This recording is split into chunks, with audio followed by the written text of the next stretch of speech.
ಕಡೀರಿ ಅಂತ ಹೇಳೋರೆ ಮುಖ್ಯಮಂತ್ರಿಗಳಾಗ್ತಾರೆ, ಮಂತ್ರಿಗಳಾಗ್ತಾರೆ, ಅಧಿಕಾರ ಪದಕ್ಕೆ ಬರ್ತಾರೆ, ಕಸಾಯಿಖಾನೆಗೆ ಪರ್ಮಿಷನ್ ಕೊಡ್ತಾರೆ. ಇದಕ್ಕೆ ಉತ್ತರ ಕೊಡಿ. ಒಂದು ಜನ್ಮದಲ್ಲಿ ಒಬ್ಬ ಕಸಾಯಿ 1,00,000 ಹಸುಗಳ ಎಷ್ಟು ಜನ್ಮದಲ್ಲಿ ಅವನು ಹಸುವಾಗಿ ಬಂದರೆ ಆ ಆಕಳುಗಳು ಮನುಷ್ಯನಾಗಿ ಹುಟ್ಟಿ ಅವನೊಬ್ಬನ ಕಡಿಯೋದಕ್ಕೆ ಅಷ್ಟು ಜನ್ಮ ಎತ್ತಿ ಬರುತ್ತಾ?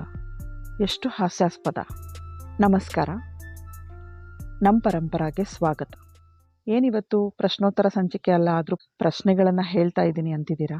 ಕಡೀರಿ ಅಂತ ಹೇಳೋರೆ ಮಂತ್ರಿಗಳಾಗ್ತಾರೆ, ಅಧಿಕಾರಕ್ಕೆ ಬರ್ತಾರೆ, ಕಸಾಯಿಖಾನೆಗೆ ಪರ್ಮಿಷನ್ ಕೊಡ್ತಾರೆ. ಇದಕ್ಕೆ ಉತ್ತರ ಕೊಡಿ ಅನ್ನೋ ಪ್ರಶ್ನೆನ ಈ ಮುಂಚೆನೂ ಪ್ರಶ್ನೋತ್ತರ ಸಂಚಿಕೆಗಳಲ್ಲಿ ನಾನು ಅಡ್ರೆಸ್ ಮಾಡಿದ್ದೆ. ಮಹಾಬಲೇಶ್ವರ್ ಭಟ್ ಅನ್ನೋರು ಈ ಒಂದು ಪ್ರಶ್ನೆನ ಕೇಳಿದ್ರು. ಅದಕ್ಕೆ ನಾನು ಉತ್ತರ ಕೂಡ ಕೊಟ್ಟಿದ್ದೆ. ಎಕನಾಮಿಕ್ಸಲ್ಲಿ ಒಂದು ಸೆಂಟೆನ್ಸ್ ಬರುತ್ತೆ, where there is a demand there is a supply ಅಂತ. ಡಿಮ್ಯಾಂಡೇ ಇಲ್ಲ ಅನ್ನೋ ಹಾಗೆ ಮಾಡಿಬಿಟ್ರೆ ಅವರು ಯಾವ ಕಸಾಯಿಖಾನೆಗೆ ಪರ್ಮಿಷನ್ ಕೊಟ್ಟರೆ ಏನು? ಕಸಾಯಿಖಾನೆನೇ ಇಲ್ಲದೆ ಹಾಗೆ ಮಾಡಿಬಿಟ್ರೆ ಅವ್ರು ಪರ್ಮಿಷನ್ ಕೊಡೋದು ಯಾವುದಕ್ಕೆ? ಅವಶ್ಯಕತೆನೇ ಇಲ್ಲ ಅನ್ನೋವಂಥ ಒಂದು ಮಾತನ್ನು ನಾನು ಹೇಳಿದ್ದೆ.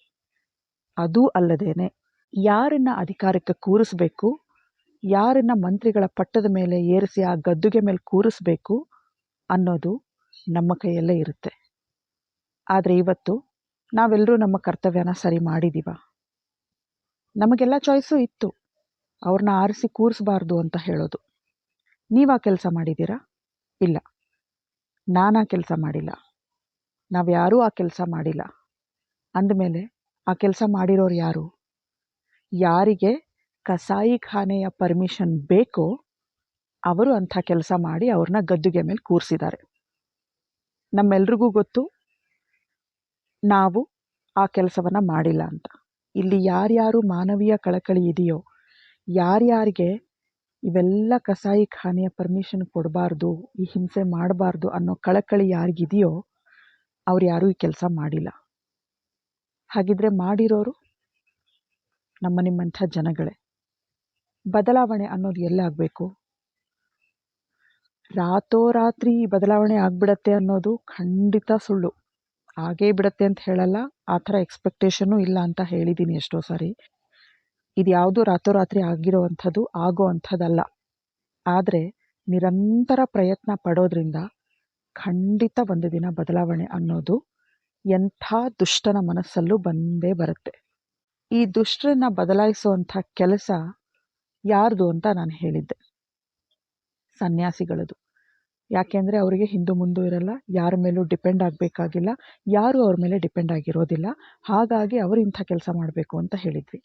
ಆದರೆ ಇವತ್ತು ಎಲ್ಲ ಸನ್ಯಾಸಿಗಳು ತಮ್ಮ ತಮ್ಮ ಬೊಕ್ಕಸ ತುಂಬಿಕೊಳ್ಳೋದು, ತಮ್ಮ ತಮ್ಮ ಮಠಗಳ ಕೋಶವನ್ನು ಹೆಚ್ಚು ಮಾಡೋದು, ತಮ್ಮ ತಮ್ಮ ಪಾದ ಪೂಜೆಗಳಲ್ಲೇ ಮುಳುಗಿ ಹೋಗ್ಬಿಟ್ಟಿದ್ದಾರೆ. ಅಂದಮೇಲೆ ಈ ಕೆಲಸನ ಯಾರು ಮಾಡಬೇಕು? ನಾವೇ ಇದರ ಚುಕ್ಕಾಣಿ ಹಿಡಿದು ಮುಂದುವರಿಯೋದಕ್ಕೆ ಒಂದು ಸಣ್ಣ ಪ್ರಯತ್ನನಾದರೂ ಶುರು ಮಾಡಬಹುದು. ಆ ಕೆಲಸನ ಮಾಡ್ತಾ ಇದ್ದೀವಿ. ನಾವು ಅಧಿಕಾರಿಗಳ ಬಗ್ಗೆ ಮಾತಾಡ್ತೀವಿ, ಅವರಂತೂ ಲೌಕಿಕ ಜೀವನದಲ್ಲಿ, ಈ ಐಷಾರಾಮಿ ಜೀವನದಲ್ಲಿ ಇರುವಂಥವರೇ, ಭೋಗ ಜೀವನವನ್ನು ಬಯಸುವಂಥವರೇ. ಎಲ್ಲ ಥರದ ಭೋಗಗಳು ಬೇಕು ಅಂತಾನೆ ಅವರು ಆಸೆ ಬುರುಕರಾಗೇ ಇರ್ತಾರೆ. ಅವರು ಮಾಡೋದ್ರಲ್ಲಿ ಆಶ್ಚರ್ಯ ಇಲ್ಲ, ಸಹಜ. ಆದರೆ ಅಂಥವ್ರನ್ನ ತಿದ್ದಬೇಕಾಗಿರೋಂಥ ವಿದ್ವಾಂಸರು, ವಿದ್ವಜ್ಜನರು, ತಿಳಿದಿರೋರು, ಜ್ಞಾನಿಗಳು ಅನಿಸ್ಕೊಂಡಿರೋರು, ಅವರೂ ಕೂಡ ಇದೇ ಕೆಲಸದಲ್ಲೇ ತೊಡಗಿಬಿಟ್ರೆ ಇನ್ನು ಸಮಾಜನ ತಿದ್ದೋರು ಯಾರು? ಡಿಮ್ಯಾಂಡೇ ಇರಲ್ಲ ಅನ್ನೋದು ಹೇಗೆ ಸಾಧ್ಯ? ಸಾಧ್ಯನೇ ಇಲ್ಲ ಅಂತ ಹೇಳ್ತೀವಿ. ಸಾಧ್ಯ ಆಗತ್ತೆ. ಯುಗಗಳು ಚೇಂಜ್ ಆಗೋದು ಇದೇ ರೀತಿಯಲ್ಲಿ. ಯುಗಗಳ ಪ್ರಳಯ ಆಗ್ಬಿಡತ್ತೆ ಅಂದರೆ, ಪ್ರಳಯ ಅಂದರೆ ಏನೋ ಒಂದು ಪ್ರಕೃತಿ ವಿಕೋಪ ಆಗಿನೇ ಆಗಬೇಕು ಅಂತೇನಿಲ್ಲ. ಆ ಯುಗ ಎಂಡ್ ಆಗಬೇಕು ಅಂದರೆ, ಆ ಯುಗದ ಕೊನೆ ಆಗಬೇಕು ಅಂದರೆ ಯಾವುದೋ ಒಂದು ವಿಚಾರದಲ್ಲಿ ಆ ಯುಗ ಮುಗಿಬೇಕು. ರಾಮರಾಜ್ಯ ಅಂತ ಹೇಳ್ತೀವಿ. ಸತ್ಯಯುಗ ತುಂಬ ಚೆನ್ನಾಗಿತ್ತು. ಹಾಗಿದ್ರೆ ಸತ್ಯಯುಗ, ರಾಮರಾಜ್ಯ ಇದ್ದ ಈ ತ್ರೇತಾಯುಗ ಇವೆಲ್ಲ ಇಷ್ಟು ಚೆನ್ನಾಗಿ ಹೇಗಿತ್ತು? ಹಾಗಿದ್ರೆ ಅಷ್ಟು ಚೆನ್ನಾಗಿರೋ ರಾಮರಾಜ್ಯ ಮತ್ತೆ ಅದಾದಮೇಲೆ ದ್ವಾಪರಯುಗ, ಕಲಿಯುಗ ಬರೋದಕ್ಕೆ ಹೇಗೆ ಸಾಧ್ಯ ಆಯಿತು? ರಾಮರಾಜ್ಯ ಅಷ್ಟು ಚೆನ್ನಾಗಿರೋವಾಗ ಅದೇ ಯಾಕೆ ಮುಂದುವರಿಲಿಲ್ಲ? ಯಾರೋ ಒಬ್ಬರ ಮನಸ್ಸಲ್ಲಿ ದುರಾಸೆ, ಕೆಟ್ಟದ್ದು, ಕೆಟ್ಟ ವಿಚಾರ, ಕೆಟ್ಟ ಆಲೋಚನೆ ಅನ್ನೋದು ಬಂದಾಗ ಅಲ್ಲಿಂದ ಸಮಾಜ ಹಾಳಾಗಕ್ಕೆ ಶುರುವಾಗುತ್ತೆ. ಯಾವ ಮಟ್ಟಿಗೆ ಹಾಳಾಗತ್ತೆ ಅಂದರೆ ಅದು ಯುಗಾನೇ ಬದಲಾಯಿಸ್ಬಿಡತ್ತೆ. ಇವತ್ತು ಯಾರೋ ಒಬ್ರು ಬರ್ತಾರೆ, ಯಾರೋ ಒಬ್ಬ ಮಹಾನ್ ವ್ಯಕ್ತಿ ನಮ್ಮಲ್ಲಿ ಮುಂದೆ ಚುಕ್ಕಾಣಿ ಹಿಡಿದು ನಿಂತ್ಕೊಂಡು ಇಡೀ ಸಮಾಜನ ಬದಲಾಯಿಸ್ತಾನೆ ಅಂತ ಯಾಕೆ ಯಾವಾಗಲೂ ಕಾಯಬೇಕು? ಯಾಕೆ ನಾವೇ ಆ ಕೆಲಸ ಮಾಡಬಾರ್ದು? ಆ ಕೆಲಸ ಮಾಡೋದಕ್ಕೆ ಗೃಹಸ್ಥರಿಗೆ ಬೇಕಾದಷ್ಟು ತೊಂದರೆಗಳಿರುತ್ತೆ, ಸಮಸ್ಯೆಗಳಿರುತ್ತೆ. ಅದನ್ನು ಕೂಡ ಡಿಸ್ಕಸ್ ಮಾಡಿದ್ದೀವಿ. ಆದರೆ ಈ ಮೂಲಕ ಒಂದು ಚಿಕ್ಕ ಪ್ರಯತ್ನನಾದರೂ ಯಾಕೆ ನಾವು ಮಾಡಬಾರ್ದು?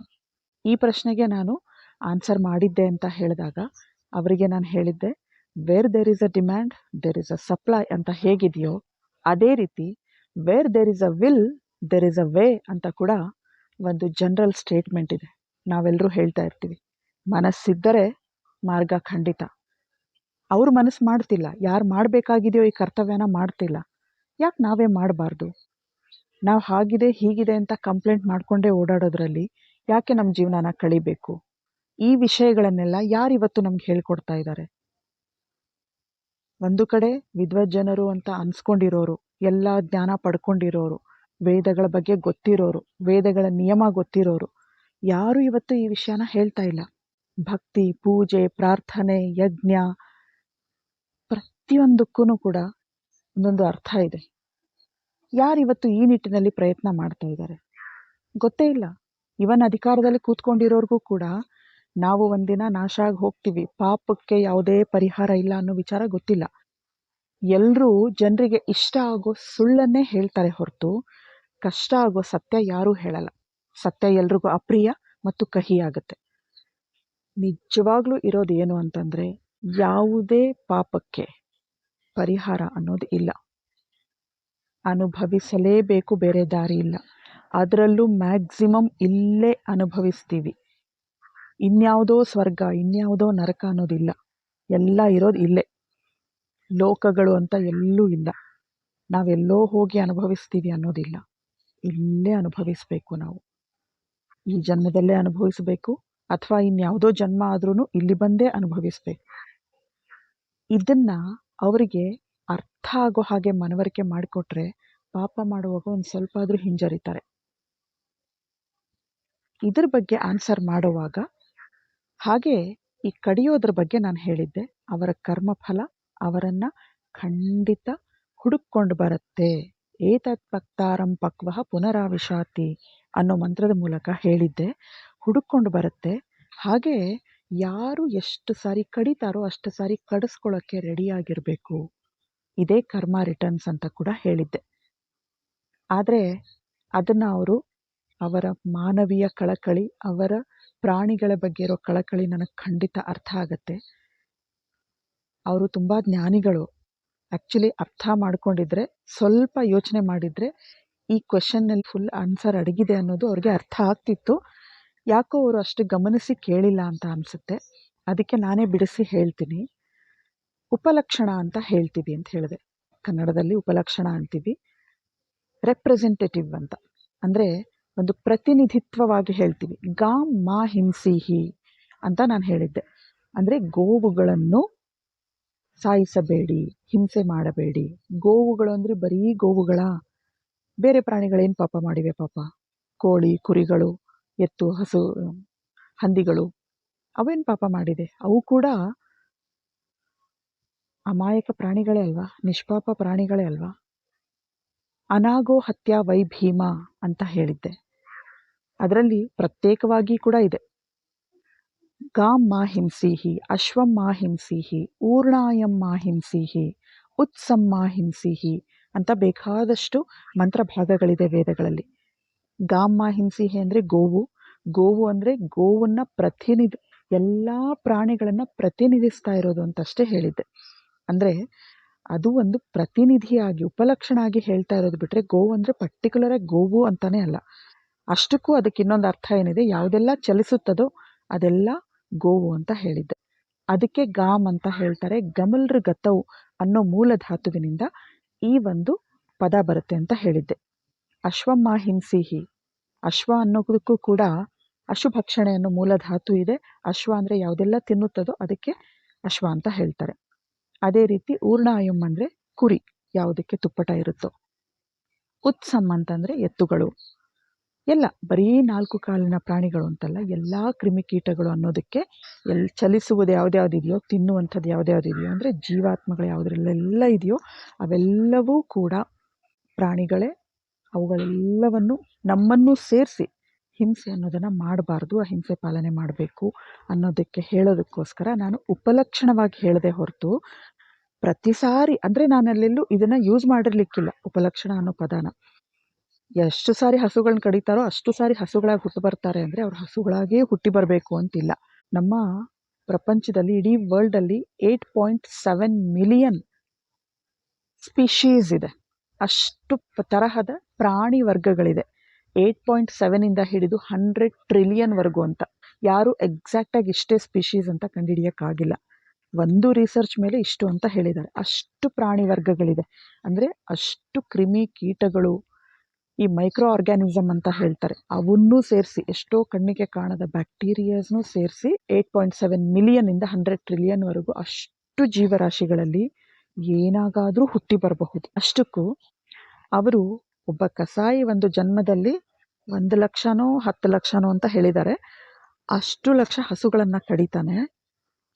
ಆಮೇಲೆ ಅವನು ಆ ಹಸು ಅಷ್ಟು ಜನ್ಮದಲ್ಲಿ ಅವನು ಹಸುವಾಗಿ ಹುಟ್ಟು ಬಂದರೆ ಅವನು ಕಡಿಯಕ್ಕೆ ಅದು ಮನುಷ್ಯನಾಗಿ 1 ಜನ್ಮ ಎತ್ತಿ ಬರುತ್ತಾ ಅಂತ. ಕಸಾಯಿ ಎಷ್ಟು ಕಡಿತಾನೆ ಅನ್ನೋದು ಯಾವುದ್ರ ಮೇಲೆ ಡಿಪೆಂಡು? ಅಗೇನ್ ಅಲ್ಲಿ ಡಿಮ್ಯಾಂಡ್ ಅಂತಾನೆ ಬರುತ್ತೆ.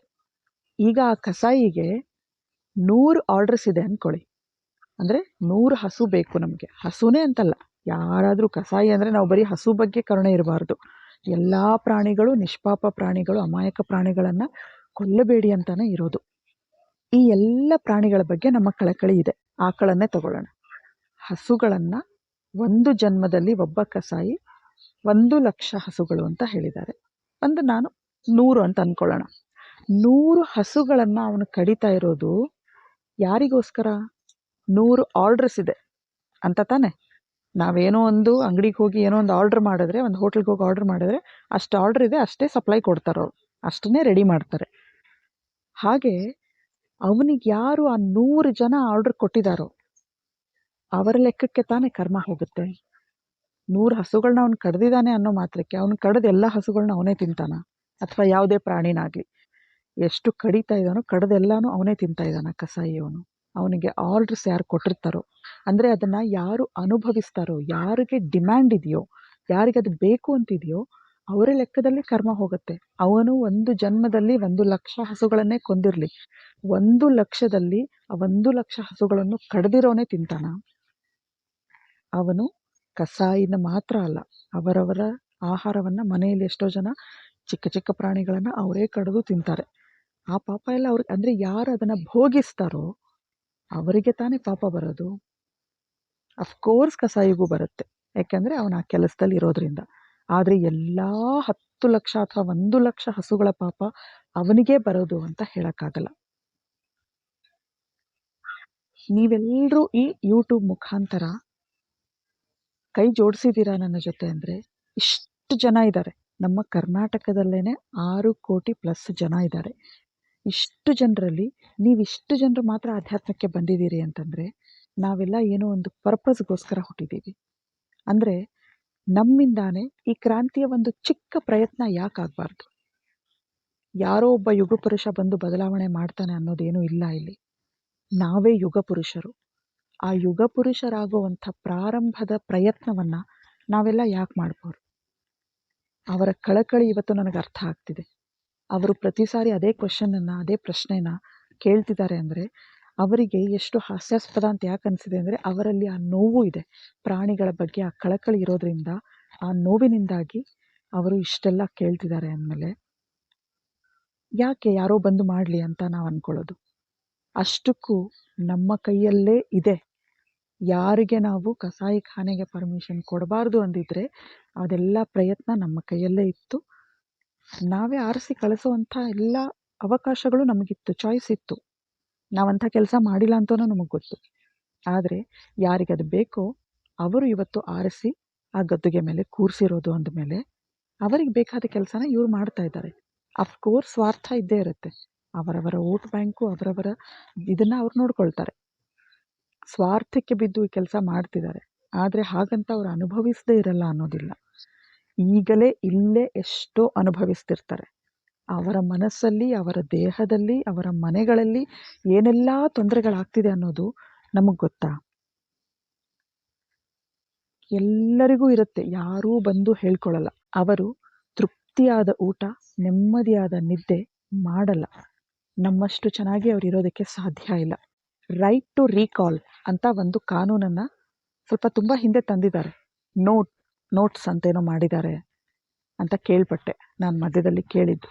ಅದು ಹೇಗೆ ಅಂದರೆ, 10 ಜನ ಎಲೆಕ್ಷನ್ಗೆ ನಿಂತಿದ್ದಾರೆ ಅಂದರೆ ಆ 10 ಜನನೂ ಬೇಡ ನಮಗೆ ಅಂತ ಹೇಳೋರು ಯಾರೂ ಬೇಡ ಅನ್ನೋವಂಥ ಒಂದು ಓಟನ್ನು ಹಾಕುವಂಥ ಒಂದು ಪದ್ಧತಿ.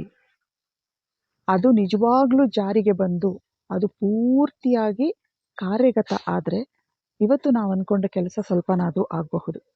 ಅದರಲ್ಲಿ ಯಾರೂ ಬೇಡ ಅಂದಮೇಲೆ ಮತ್ತೆ ಎಲೆಕ್ಷನ್ ನಡಿಬೇಕು. ಯಾಕಂದರೆ 10 ಜನನೂ ರಿಜೆಕ್ಟ್ ಮಾಡಿದ್ದಾರೆ ಜನ ಅಂದಮೇಲೆ. ಮತ್ತೆ ಎಲೆಕ್ಷನ್ ನಡೆಯೋದ್ರಲ್ಲಿ ಈಗ ಆಲ್ರೆಡಿ ಪಾರ್ಟಿಸಿಪೇಟ್ ಮಾಡಿರೋ 10 ಜನರಲ್ಲಿ ಯಾರೂ ಇರಲ್ಲ. ಮತ್ತೆ ಹೊಸಬ್ರು ಒಂದು 10 ಜನ ಇರ್ತಾರೆ. ಅಂಥ ಅವಕಾಶಗಳೆಲ್ಲ ಇದೆ. ಅದನ್ನು ಅಧಿಕಾರಕ್ಕೆ ಕಾನೂನೇನೋ ಬಂದಿದೆ, ಅದನ್ನು ಪೂರ್ತಿಯಾಗಿ ಆ ಕಾನೂನಿನ ಮೇಲೆ ಕೆಲಸ ನಡೆದ್ರೆ ಡೆಫಿನೆಟ್ಲಿ ಈ ಕೆಲಸನೂ ಭೌತಿಕವಾಗಿ ಈ ಕೆಲಸ ನಾವು ಮಾಡಬಹುದು. ಆದರೆ ಆಧ್ಯಾತ್ಮಿಕವಾಗಿ, ಆಂತರಿಕವಾಗಿ ಅಂತರಂಗ ಶುದ್ಧಿನ ನಾವು ಮಾಡಲೇಬೇಕು. ನಾವು ಇಷ್ಟು ಪ್ರಯತ್ನ ಪಡ್ತಾ ಇದ್ದೀವಲ್ಲ, ನಾನು ಯೂಟ್ಯೂಬ್ ಮೂಲಕ ನಿಮ್ಮೆಲ್ಲರಿಗೂ ಇದನ್ನು ತಿಳಿಸ್ಕೊಡ್ತಾ ಇದ್ದೀನಿ. ನೀವು ಒಬ್ಬೊಬ್ಬರನ್ನ ಬದಲಾಯಿಸಿದ್ರೂ ಎಷ್ಟೋ ಬದಲಾವಣೆ ಸಮಾಜದಲ್ಲಿ ಆಗೋದಿಲ್ವಾ? ಯಾರೋ ಬರ್ತಾರೆ ಅಂತ ಕಾಯ್ಕೊಂಡು ಕೂತ್ಕೊಳ್ಳದೆ ನಾವು ಯಾಕೆ ಈ ಕೆಲಸ ಮಾಡಬಾರ್ದು? ನಾವೇ ಆ ಕಾರಣಕ್ಕೋಸ್ಕರ ಯಾಕೆ ಹುಟ್ಟಿರಬಾರ್ದು? ಇಷ್ಟು ಜನರಲ್ಲಿ ನೀವು ಮಾತ್ರ ಇದಕ್ಕೆ ಯಾಕೆ ಬಂದಿದ್ದೀರಾ? ನಾನು ನಮ್ಮ ಗುರುಗಳ ಹತ್ರ ಯಾಕೆ ಹೋಗಿದ್ದೀನಿ? ನಮ್ಮ ಗುರುಗಳು ಸಾಧ್ಯವಾದಷ್ಟು ಇದನ್ನು, ಈ ಪ್ರಯತ್ನನ ಮಾಡಿ ಒಂದಷ್ಟು ಜನಕ್ಕೆ ಜ್ಞಾನ ಕೊಟ್ಟು ಹೋಗಿದ್ದಾರೆ. ಅದರಲ್ಲಿ ಮತ್ತೊಂದಷ್ಟು ಜನ ಈ ಆಚಾರಗಳನ್ನ ತೀರಿಸೋದ್ರಲ್ಲಿ ತೊಡಗಿದ್ದಾರೆ. ಅದರಲ್ಲಿ ನಾನು ಒಬ್ಬಳು.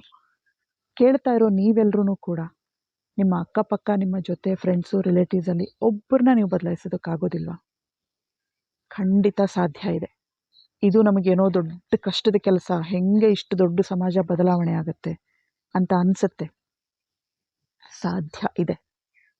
ನನ್ನ ಸುತ್ತಮುತ್ತಲು ಇರೋರನ್ನ ನಾನು ಮಾಡಿ ನೋಡಿದ್ದೀನಿ. ನಾನ್ ವೆಜ್ಜಲ್ಲೇ ಹುಟ್ಟಿ ಬೆಳೆದು ಬಿಡೋಕ್ಕೆ ಆಗಲ್ಲ ಅನ್ನೋವಂಥವರು ಕೂಡ ಮಾಂಸಾಹಾರನ ಬಿಟ್ಟು ಕಂಪ್ಲೀಟ್ ಸಸ್ಯಾಹಾರಿಗಳಾಗಿರೋ ಉದಾಹರಣೆ ಇದೆ. ಇದು ಅಸಾಧ್ಯ ಅಂತಿಲ್ಲ. ಎಲ್ಲರಿಗೂ ಈ ವಿಷಯಗಳನ್ನು ತಿಳಿಸೋಳೋರು ಯಾರೂ ಇಲ್ಲ ಇವತ್ತು. ಕಲಬೆರಕೆಗಳಾಗಿರುವಂಥ ಗ್ರಂಥಗಳು, ಶಾಸ್ತ್ರಗಳನ್ನು ತಗೊಂಡು ನಿಜವಾದ ವೇದದಲ್ಲಿ ಏನಿದೆ ಅಂತ ತಿಳಿಸ್ಕೊಡೋರು ಯಾರಿದ್ದಾರೆ ಇವತ್ತು? ಈ ನಿಟ್ಟಿನಲ್ಲಿ, ಈ ದಾರಿಯಲ್ಲಿ ನಮ್ಮ ಪೂಜೆ, ಪ್ರಾರ್ಥನೆ, ಯಜ್ಞ, ಆಚರಣೆಗಳು ಇರಬೇಕು ಅಂತ ಇವತ್ತು ಯಾರು ಹೇಳ್ಕೊಡ್ತಾ ಇದ್ದಾರೆ? ಕಥೆಗಳ ಮುಖಾಂತರ, ಪುರಾಣಗಳ ಮುಖಾಂತರ ಭಯ ಹುಟ್ಟಿಸ್ತಿದ್ದಾರೆ ಬಿಟ್ಟರೆ ನಿಜವಾದ ಸತ್ಯ ಏನು ಅನ್ನೋದು ಹೇಳ್ಕೊಡೋರು ಯಾರೂ ಇಲ್ಲ. ಕೇಳಿಸ್ಕೊಳ್ಳೋರು ಕೂಡ ತುಂಬ ಕಡಿಮೆ. ಅದನ್ನು ಸರಿಯಾದ ಜ್ಞಾನನ ಕೊಟ್ಟಿದ್ದೇ ಆದರೆ, ಪ್ರಾಮಾಣಿಕ ಪ್ರಯತ್ನನ ನಾವು ಪಟ್ಟಿದ್ದೇ ಆದರೆ, ಇಷ್ಟಾದರೂ ಸಮಾಜದ ಮೇಲಿನ ಧೂಳನ್ನು ನಾವಿವತ್ತು ತೊಡೆದು ಹಾಕಬಹುದು.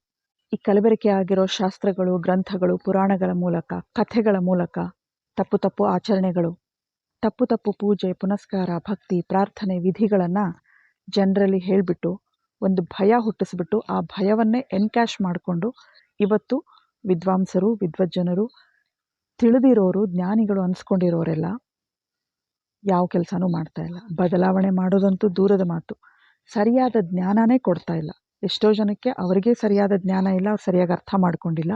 ಅರ್ಥ ಮಾಡ್ಕೊಂಡಿರೋರು ಆ ಜ್ಞಾನ ತಮಗೆ ಮಾತ್ರ ಅಂತ ಇಟ್ಕೊಂಡು ಕೂತ್ಕೊಂಡ್ಬಿಟ್ಟಿದ್ದಾರೆ. ಬೇರೆಯವ್ರಿಗೆ ಆ ಜ್ಞಾನನ ಹಂಚ್ತಾ ಇಲ್ಲ, ಕೊಡ್ತಾ ಇಲ್ಲ, ಬದಲಾಯಿಸ್ತಾ ಇಲ್ಲ.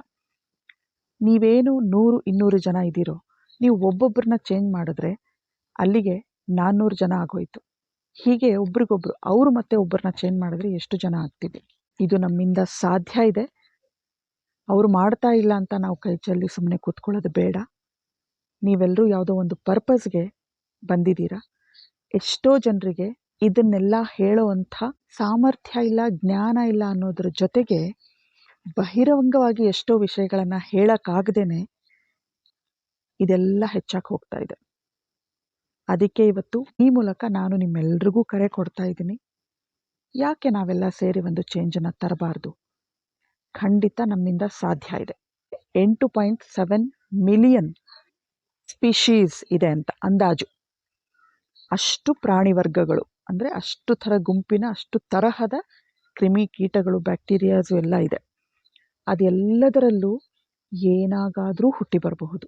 ಹಸುವನ್ನು ಕಡ್ದಿರೋನು ಹಸುವಾಗೇ ಹುಟ್ಟಿ ಬರಬೇಕು ಅಂತೇನಿಲ್ಲ. ಇರುವೆ ಹುಟ್ಟಿ ಬರಬಹುದು. ಇರುವೆ ಹೋಗ್ತಾ ಇದ್ದರೆ ಯಾರೋ ಒಂದು ಕಾಲು ತುಳಿತಕ್ಕೆ ಸತ್ತು ಹೋಗ್ಬಿಡತ್ತೆ. ಅದ್ರ ಲೈಫ್ದೇನೂ ಗ್ಯಾರಂಟಿ ಇಲ್ಲ. ಬೆಕ್ಕುಗಳಾಗಿ ಹುಟ್ಟಿ ಬರಬಹುದು. ಇವತ್ತಿನವರೆಗೂ ಯಾವುದೇ ಬೆಕ್ಕು, ಯಾರಾದರೂ ನೋಡಿದರೆ ಖಂಡಿತ ಕಮೆಂಟ್ ಮಾಡಿ ತಿಳಿಸಿ. ನಾನು ಚಿಕ್ಕವಳಿದ್ದಾಗಿಂದ ಎಷ್ಟು ಬೆಕ್ಕುಗಳನ್ನು ಸಾಕಿದ್ದೀನಿ, ಯಾವುದೇ ಬೆಕ್ಕು ಅದರ ಆಯುಷ್ಯ ಪೂರ್ತಿ ಮುಗಿಸಿ ಸತ್ತಿರೋದನ್ನು ನಾನು ನೋಡಿಲ್ಲ. ಯಾವುದಾದ್ರೂ ನಾಯಿ ಬಾಯಿಗೆ ಸಿಕ್ಕೇ ಸತ್ತಿರೋದು. ಅದರ ಲೈಫ್ ಸ್ಪ್ಯಾನ್ 13ರಿಂದ 15 ವರ್ಷ ಇರುತ್ತಂತೆ. ಆದರೆ ನಾವು ಇವತ್ತಿನವರೆಗೂ ಯಾವುದು ಕಂಪ್ಲೀಟ್ ಆಯುಷ್ಯ ಮುಗಿಸಿರೋದು ನೋಡಿಲ್ಲ. ಎಷ್ಟು ಥರ ಸ್ಪೀಶೀಸ್ ಇದೆ. ಯಾವುದೇ ಒಂದು ಸ್ಪೀಶೀಸಲ್ಲಿ ಹುಟ್ಟಿ ಬಂದು ಕೂಡ ಅವರು ಅಷ್ಟು ಸಾರಿ ಸಾಯಬಹುದು. ಲೆಕ್ಕವಿಲ್ಲದಷ್ಟು, ನಮ್ಮ ಲೆಕ್ಕಕ್ಕೆ ಸಿಗದೇ ಇರೋಷ್ಟು ಸ್ಪೀಶೀಸ್ ಇದೆ. ಆತ್ಮಗಳಿಗೆ ಸಾವಿಲ್ಲ ಅಂದಮೇಲೆ ನಾವು ಎಷ್ಟು ಜನ್ಮ ಪಡಿಬಹುದು ಅಂತ ಹೇಗೆ ಹೇಳೋಕ್ಕಾಗತ್ತೆ? ಈ ಒಂದು ಉದಾಹರಣೆಯಿಂದ ನಾನು ಹಾಗೆ ಹೇಳಿದ್ದೆ ಹೊರತು ನಿಮ್ಮ ಪ್ರಶ್ನೆಗೆ ಸ್ವಲ್ಪ ಮಟ್ಟಿಗಾದರೂ ಆನ್ಸರ್ ಸಿಕ್ಕಿದೆ ಅಂತ ಅಂದ್ಕೊಳ್ತೀನಿ. ಇವತ್ತು ಯಾಕೆ ಪ್ರಶ್ನೋತ್ತರ ಸಂಚಿಕೆ ಅಲ್ಲದೇ ಇದ್ದರೂ ಇದನ್ನು ತಗೊಂಡೆ ಅಂದರೆ, ಇದು ತುಂಬ ಗಂಭೀರವಾದ ಸಮಸ್ಯೆ. ಇವತ್ತು ಇದು ಅವರೊಬ್ಬರೇ ಕೇಳಿದ ಪ್ರಶ್ನೆ ಅಂತಲ್ಲ, ಇದು ನಾವೆಲ್ಲರೂ ಇವತ್ತು ಸಮಾಜದಲ್ಲಿ ಅನುಭವಿಸ್ತಾ ಇರೋದು. ಸಮಾಜಕ್ಕೆ ಕೆಟ್ಟದಾಗ್ತಾ ಇದೆ ಅಂದರೆ ನಮ್ಮೆಲ್ಲರಿಗೂ ಸಂಬಂಧಪಟ್ಟಿರೋ ಒಂದು ಪ್ರಶ್ನೆ ಆಗಿರೋದ್ರಿಂದ, ಇದಕ್ಕೆ ವಿವರಣೆ ಹೆಚ್ಚಾಗಿ ಬೇಕಾಗಿರೋದ್ರಿಂದ ಪ್ರಶ್ನೋತ್ತರ ಸಂಚಿಕೆಯಲ್ಲಾದರೂ ಬರೀ ಇದೊಂದನ್ನೇ ಹೇಳಬೇಕಾದ ಅಗತ್ಯ ಬರ್ತಾ ಇತ್ತು. ಆದ್ದರಿಂದ ಇವತ್ತು ಇದೊಂದೇ ಪ್ರಶ್ನೆನ ನಾನು ತಗೊಂಡಿದ್ದೀನಿ. ಖಂಡಿತ ನಾವೆಲ್ಲರೂ ಸೇರಿ ಒಂದು ಸಣ್ಣ ಪ್ರಯತ್ನನಾದರೂ ಮಾಡಬಹುದು. ಅಧಿಕಾರ ನಮ್ಮ ಕೈಯಲ್ಲೇ ಇದೆ. ನಾವು ವಿವೇಕಪೂರ್ವಕವಾಗಿ ಜ್ಞಾನದಿಂದ ಅಧಿಕಾರಿಗಳನ್ನು ಆರಿಸಿ ಗದ್ದುಗೆ ಮೇಲೆ ಕೂರಿಸ್ಬೇಕು. ಆ ಕೆಲಸ ನಾವೆಲ್ಲರೂ ತಕ್ಕ ಮಟ್ಟಿಗೆ ನಮ್ಮ ಸಾಮರ್ಥ್ಯಾನುಸಾರ ಖಂಡಿತ ಮಾಡಿದ್ದೀವಿ ಅನ್ನೋ ನಂಬಿಕೆ ನನಗೂ ಇದೆ, ಖಂಡಿತ ನಿಮಗೂ ಇರುತ್ತೆ. ಯಾರು ಮಾಡಿಲ್ವೋ ಅಂಥವ್ರನ್ನ ನಾವು ಒಂದಿಷ್ಟಾದರೂ, ಇದೆಲ್ಲ ರಾತ್ರೋರಾತ್ರಿ ಆಗತ್ತೆ, ಇದೇ ಜನ್ಮದಲ್ಲಾಗತ್ತೆ, ಇದೇ ಸಮಾಜದಲ್ಲೇ ಆಗತ್ತೆ ಅನ್ನೋಂಥ ಎಕ್ಸ್ಪೆಕ್ಟೇಷನ್ ಖಂಡಿತ ಬೇಡ. ನಿರಂತರ ಪ್ರಾಮಾಣಿಕ ಪ್ರಯತ್ನ ನಾವು ಮಾಡ್ತಾ ಹೋಗೋದಷ್ಟೇ ನಮ್ಮ ಕೆಲಸ. ಬದಲಾಗೋದು ಬಿಡೋದು, ತಮ್ಮ ಆತ್ಮೋನ್ನತಿ ಮಾಡ್ಕೊಳ್ಳೋದು ಬಿಡೋದು, ತಮಗಾಗೋ ಕೆಟ್ಟ ಶಿಕ್ಷೆಗಳನ್ನು, ಕೆಟ್ಟ ಕರ್ಮಗಳ ಫಲಗಳನ್ನು ಅನುಭವಿಸೋದನ್ನು ಬದಲಾಗೋರ ಕೈಲಿದೆ. ನಮ್ಮ ಪ್ರಯತ್ನ ಅಷ್ಟೇ ನಮ್ಮದು. ಮಿಕ್ಕಿದ್ದೆಲ್ಲ ಅವ್ರಿಗೆ ಬಿಟ್ಟಿದ್ದು. ಎಷ್ಟರ ಮಟ್ಟಿಗೆ ಬದಲಾಗಬೇಕು, ಎಷ್ಟು ಸರಿ ಹೋಗಬೇಕು ಅನ್ನೋದು ಅವ್ರಿಗೆ ಬಿಟ್ಟಿದ್ದು. ಈ ಥರ ಒಂದು ಪ್ರಯತ್ನನ ಇವತ್ತು ಯಾರು ಮಾಡಬೇಕಾಗಿದೆಯೋ ಅವ್ರು ಮಾಡ್ತಿಲ್ಲ. ನಾವು ಮಾಡೋಣ. ನಮ್ಮ ಕರ್ತವ್ಯನ ನಾವು ತಿಳ್ಕೊಂಡು ನಾವು ಮುಂದುವರಿಯೋಣ. ನಮ್ಮ ಪ್ರಯತ್ನ ನಿರಂತರವಾಗಿ ಪ್ರಾಮಾಣಿಕವಾಗಿ ಇದ್ದಿದ್ದೇ ಆದರೆ ಖಂಡಿತ ಒಂದು ಬದಲಾವಣೆ ಬಂದೇ ಬರುತ್ತೆ. ನಾವು ಇವತ್ತೇ ನಮ್ಮಿಂದಾನೇ ಅದರ ಫಲಾನು ನಮ್ಮ ಕಣ್ಣು ಮುಂದೆನೇ ಕಾಣಬೇಕು ಅಂತಿಲ್ಲ. ಮುಂದಿನ ಪೀಳಿಗೆಗಾದ್ರೂ ಅಥವಾ ಅವರ ಮುಂದಿನ ಪೀಳಿಗೆಗಾದ್ರೂ ಈ ಪ್ರಯತ್ನದ ಫಲ ಬರಲಿ ಅಂತ ಹೇಳ್ತೀನಿ. ಯಾಕೆ ಅಂದರೆ ರಾಮರಾಜ್ಯದಲ್ಲಿ ಯಾರಿಗೋ ಒಬ್ಬರಿಗೆ ಒಂದು ಆಸೆ ದುರಾಸೆ ಬಂದಿದ್ದರಿಂದ ಹಾಳಾಗಿ ದ್ವಾಪರಯುಗ ಬಂತು, ಕಲಿಯುಗ ಬಂದಿದೆ. ಈಗ ಕಲಿಯುಗದವರೇ ಪರಿವರ್ತನೆಯಾಗಿ ಸತ್ಯಯುಗಕ್ಕೆ ಹೋಗಬೇಕೇ ಹೊರತು ಪ್ರಳಯ ಅಂದರೆ ಪ್ರಕೃತಿ ವಿಕೋಪದಿಂದ ಏನೋ ಆಗ್ಬಿಡೋದು ಅಂತಲ್ಲ. ಈ ಯುಗ ಬದಲಾವಣೆನೇ ಪ್ರಳಯ ಅಂತ ಹೇಳಬಹುದು. ಆ ಯುಗ ಬದಲಾವಣೆ ಹೇಗಾಗತ್ತೆ? ಕಲಿಯುಗ ಆದ್ಮೇಲೆ ಮತ್ತೆ ಸತ್ಯಯುಗ ಬರಬೇಕು ಅಂದರೆ ಆ ಸತ್ಯಯುಗಕ್ಕೆ ಮುನ್ನುಡಿ ನಾವುಗಳೇ ಯಾಕೆ ಬರಿಬಾರ್ದು? ಅಂದರೆ ಈಗಲೇ ಆಗ್ಬಿಡತ್ತೆ ಅಂತಿಲ್ಲ. ನಿರಂತರ ಪ್ರಾಮಾಣಿಕ ಪ್ರಯತ್ನನ ಖಂಡಿತ ಪಡ್ತಾ ಇರೋಣ. ನಮ್ಮ ಪ್ರಯತ್ನದಲ್ಲಿ ಯಾವುದೇ ಒಂದು ತಪ್ಪು ಆಗದೇ ಇರಲಿ. ಅದಕ್ಕೆ ಬೇಕಾದ ಮುಂಜಾಗ್ರತೆ ಪ್ರಿಕಾಷನ್ಸ್ ಏನು ಅಂದರೆ ನಾವು ಅದನ್ನು ಆಚರಣೆ ಮಾಡೋಣ. ನಿಮ್ಮ ಅಕ್ಕಪಕ್ಕದಲ್ಲಿರೋ ಒಬ್ಬರನ್ನ ನಮ್ಮ ಜೀವನದಲ್ಲಿ, ನಮ್ಮ ಜೀವನ ಕಾಲದಲ್ಲಿ ನಾವು ಬದಲಾಯಿಸಿದರೆ ಎಷ್ಟೋ ಸಹಾಯ ನಮ್ಮಿಂದ ಸಮಾಜಕ್ಕಾಗುತ್ತೆ. ಒಳ್ಳೆಯ ಸಮಾಜನ ನಮ್ಮ ಮುಂದಿನ ಪೀಳಿಗೆಗಾದರೂ ಕೊಡೋವಂಥ ಪ್ರಯತ್ನ ನಾವು ಮಾಡೋಣ. ಪ್ರಯತ್ನ ನಮ್ಮದು, ಬದಲಾಗೋದು ಬಿಡೋದು ಅವರಿಗೆ ಬಿಟ್ಟಿದ್ದು. ಅವರ ಜೀವನನ ಅವರು ಯೋಚನೆ ಮಾಡಬೇಕು.